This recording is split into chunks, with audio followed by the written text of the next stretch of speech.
high percentage of soon-to-be famous band members at your school. Yes, indeed. Did you guys know early on that you were all into music? Oh yeah, well yeah, it's funny because I truthfully I don't remember Brian May at all. But Murray had, we were not friends because he was a year younger than me. I couldn't be friends with him. Yeah, right. But he was a great guy. We used to get on well. And then the Yardbirds, 2 years older than me. Oh, they used to look down their nose at me. Why? Because you were younger? Yeah, or? Because I was younger. And then what happened was that I was in a band with they had a band that was all guys from the school, and I was in a band that was outside the school. Well, we got booked for the same gig at the same time.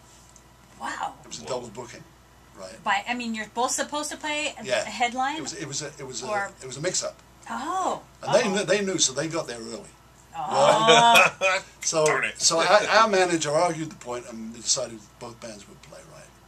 Well, we wiped the floor with them. And even they acknowledged that we torn the place up, Oh, that's pretty good, especially for teenagers. Yeah. It's so funny to think about those days when it was really competitive.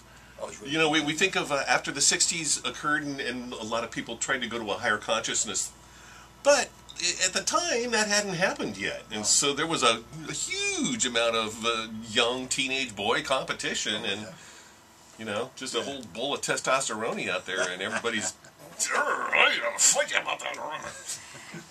Do you think it was easier for you guys to become famous in England because it's a smaller area than the U.S. or why? You guys had such a unique sound. Well, is that why? It was a time. It was a time of expansion. It was a time of people trying new things. One of the things was that all of us had been so much influenced by early American rock and roll, right? And then with the demise of Alan Freed, it was a similar thing happened in Britain. I mean, I don't want to go off on a tangent about this, but this is something I can rant about for a long time. People don't realize that pre-Beatles in England, rock and roll musicians were considered the lowest of the low. Really? Wow. Yes, absolutely, absolutely. Because people in show business, the agents, the managers, that type of thing, right? And then people from the dance band scene, which was kind of just slowly starting to die out, they looked upon rock and roll musicians as usurpers, talentless, and there was this whole pressure like, he's a good, we'll cue up the Cliff Richard thing.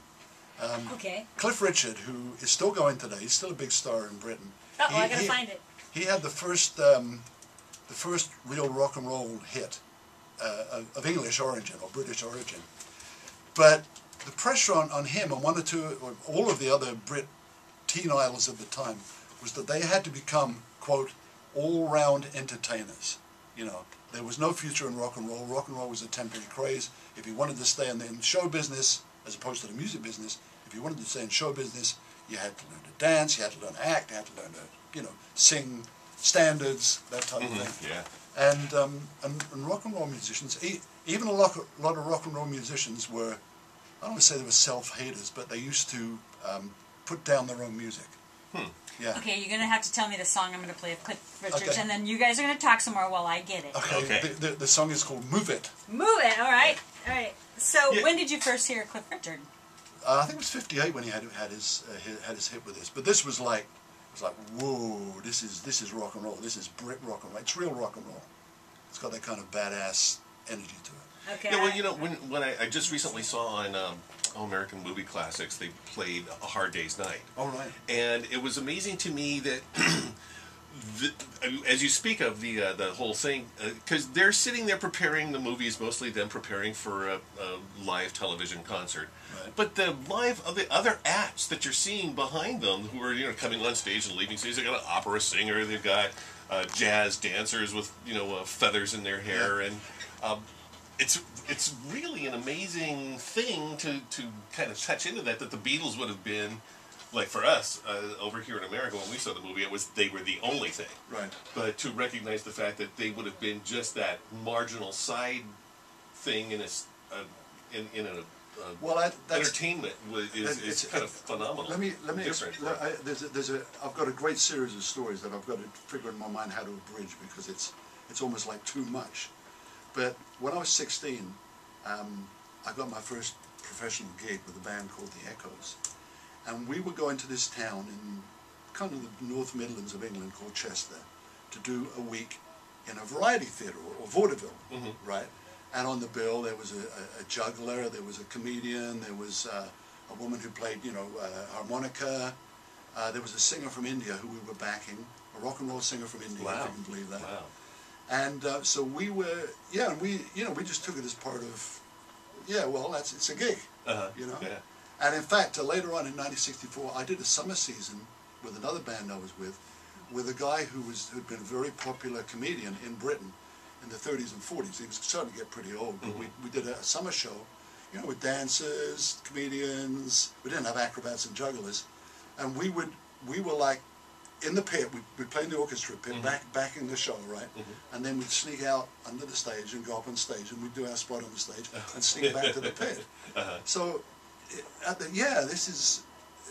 You know, this is about the time Hard Day's Night came out, but still, rock and roll was not what it was today. The rock and roll was enough to support you. You had to be able to do everything. To do everything. Yeah. Yeah, a bit of this and a bit of that.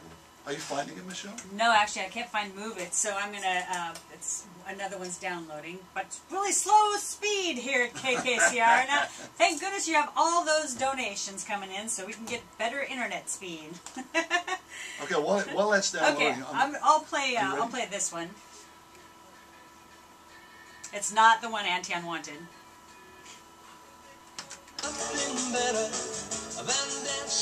Yeah, that's it. Just trying to get the ones that sold.